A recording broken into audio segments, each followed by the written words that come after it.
Avancement ya misala avenir force publique ti avenir Kasavubu et intéressé rédaction à Lingala facile Benjamin Panzo azaki wana pona compte ya Lingala facile.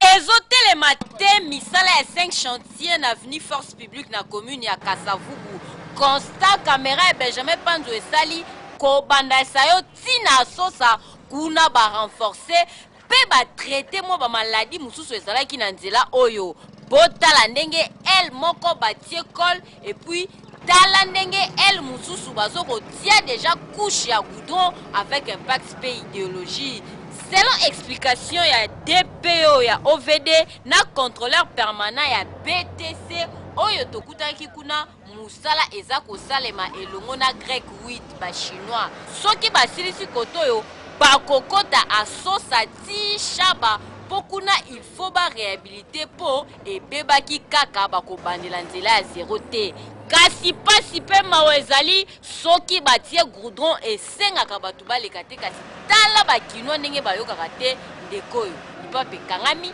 akiti poso mususu ekangami lisusu kitete ayokaka te likolo mpe ezwi col kasi mpo na bino bato botikali soki batie goudron boye ebongi te kolekana mpo nzela bazali nanu kobokisa match oyo eza nano ya prolongation.